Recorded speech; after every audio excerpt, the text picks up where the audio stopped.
Xotinni hurmat qilish bu xotin quli bo'lish degani emas.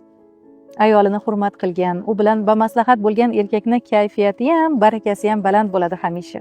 Ayolni hurmati bor uyda baxt hukmron bo'ladi, chunki ayolga nima bersangiz, u sizga uni 10 barobar qilib qaytarib beradi. Ayollar shunaqada. Seni sevaman deng, bergan mehringizni sizga 10 chandon qaytaradi. Bee'tibor, jiraki bo'ling, xonadoningiz g'urbatga aylanadi. Yuraverasiz keyin, ishim yurishmayapti, topishimda baraka yo'q deb. Chunki oilada halovat yo'qdi.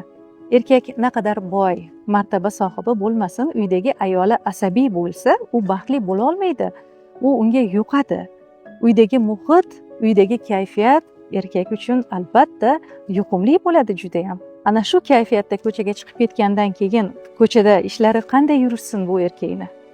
Axir uni kayfiyati buziladi. Chunki oilasi davrasidagi rohat hammaga birday qadrli, ham ayol uchun, ham erkak uchun. Afsus, oramizda ba'zi insonlar bor, birovlarning hayotiga aralashib, ozor berishni, doim kimlarnidir muhokama qilishni o'zlariga kasb qilib olishgan. O'zlari sezmagan holda bundan lazzat oladilar.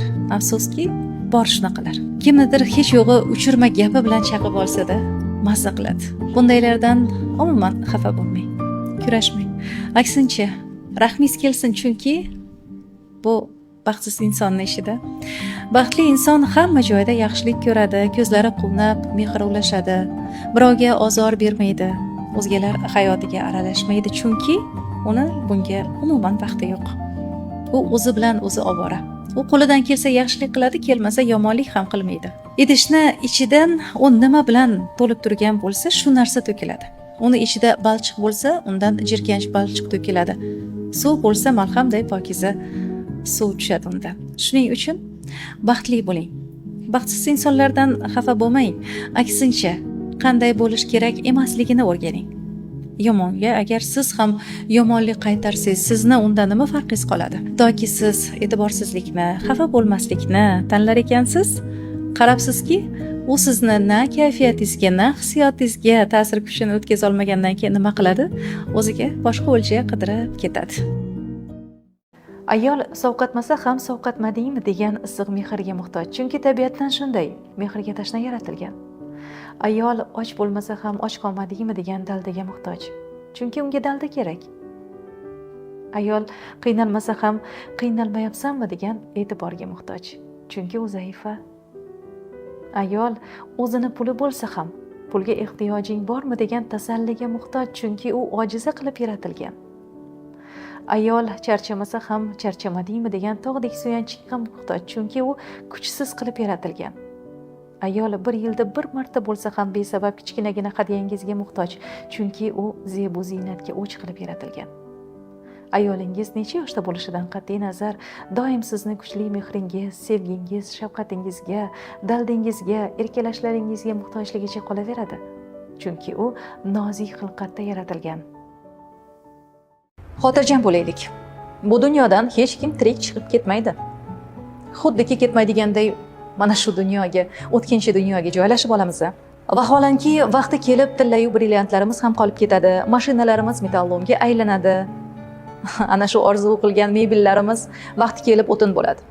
Kerak bo'lsa, halovatimizdan kechib qurgan uylarimizda vaqti soati kelib kelinimiz, kuyovlarimiz va ularning qarindoshlari yashashadi. Dunyo matohlari deb bekorga aytilmaydi. Barchasi mana shu dunyoda qolib ketadi.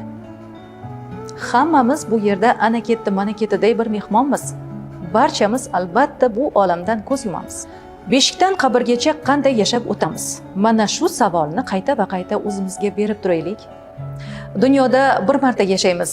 Yashab olishimiz kerak deydiganlarga aytmoqchimanki, kechirimni savobi ulkanda. Yaqinda bir kitobda o'qib qoldim. Qarang, oxiratda 3 ta narsa uchun savobni tarozi ko'tara olmas ekan og'irligidan. Ulardan biri sizni xafa qilgan insonni kechirsangiz. Qachonki biz shu narsani anglab yetsak, nafrat va dodvoylar o'rniga Robbim o'ziga yaqin bo'lishim uchun mana shu og'riqni menga berdi. Yo mehrligim, nimani menga tushuntirmoqchisan deb savolni javobini o'zingizdan qidiring, ishoning topasiz. Aksincha vaqt soati kelib rahmat aytasiz o'sha insonga. O'zi bizga qiyinchilik kelsa birinchi o'rinda biz nima qilamiz? Albatta qarshilik ko'rsatamiz. Tabiiyki, kurashgan narsaga kuch kiradi. Kurashmang. aytmoqchiman, kechira olmayapsizmi? Bag'rim yonyapti, kechira olmayman deyapsizmi?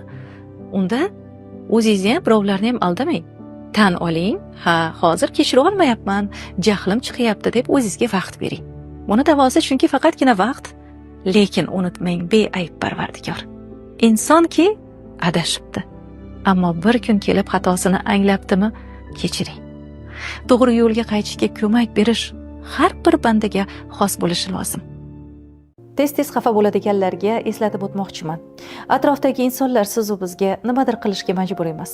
Hayot nihoyatda qisqa va uni arazlashlar uchun sarflash nodonlik-ku. Xafagarchilik o'zi qayerdan paydo bo'ladi, bilasizmi? Behuda kutishlardan. Yaqinlarimizni xatti-harakati bizlarni talablarimizga mos kelmasa, nima qilamiz? Darrov xafa bo'lamiz.